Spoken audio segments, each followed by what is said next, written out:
Perkenalkan, nama saya Warani Jericho Momengko dengan NIM 2207 11010653 dengan judul Pengelolaan Spektrum dan Posisi Orbit. Jadi, apa itu spektrum frekuensi dan posisi orbit? Spektrum frekuensi adalah rentang gelombang elektromagnetik yang digunakan untuk transmisi data dalam berbagai aplikasi komunikasi seperti televisi, radio, telepon seluler, dan internet.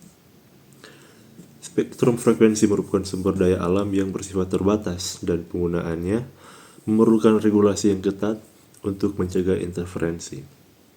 Posisi orbit merujuk pada jalur yang digunakan oleh satelit di ruang angkasa untuk melakukan fungsinya, baik untuk komunikasi, pengamatan, maupun navigasi. Kewenangan pemerintah dalam pengelolaan spektrum frekuensi Undang-Undang Nomor 36 Tahun 1999 tentang telekomunikasi memberi pemerintah kewenangan penuh untuk mengatur spektrum frekuensi melalui Kementerian Komunikasi dan Informatika atau Kominfo. Pemerintah memiliki wewenang untuk mengalokasikan, mengatur, dan mengawasi penggunaan spektrum.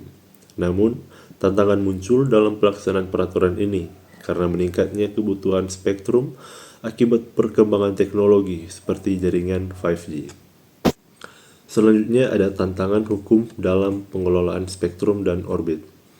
Tantangan teknologi dan regulasi teknologi telekomunikasi berkembang dengan sangat cepat, sehingga regulasi seringkali tertinggal dari inovasi. Contoh nyatanya adalah implementasi jaringan 5G yang membutuhkan spektrum dengan kapasitas besar dan efisiensi tinggi. Regulasi yang ada belum sepenuhnya mampu mengakomodasi kebutuhan ini dan memerlukan pembaruan hukum yang cepat dan tepat.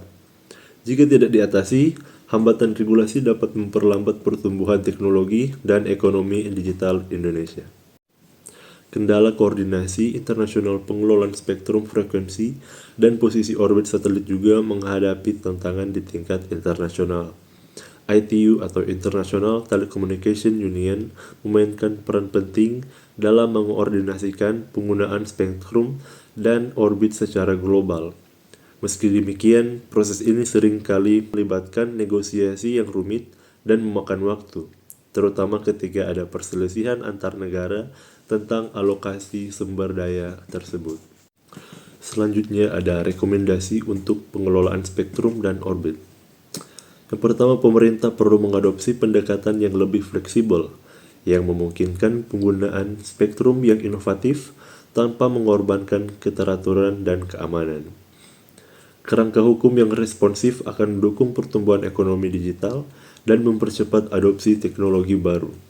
Baru kedua ada penggunaan teknologi untuk efisiensi pengelolaan. Pemerintah dapat memanfaatkan teknologi canggih seperti artificial intelligence atau AI dan blockchain untuk meningkatkan efisiensi dalam pengelolaan spektrum. Kita masuk pada kesimpulan. Pengelolaan spektrum frekuensi dan posisi orbit Indonesia masih menghadapi berbagai tantangan, seperti meningkatnya kebutuhan akan spektrum yang dipicu oleh kemajuan teknologi dan ketimpangan akses di daerah terpencil. Baru, aspek hukum dan keadilan dalam distribusi spektrum dan orbit memerlukan pendekatan yang lebih fleksibel dan adaptif.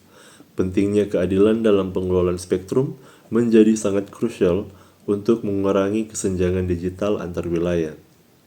Di sisi lain, pemerintah harus memastikan bahwa kebijakan yang dibuat mampu menjaga keseimbangan antara mendorong inovasi teknologi dan melindungi kepentingan nasional.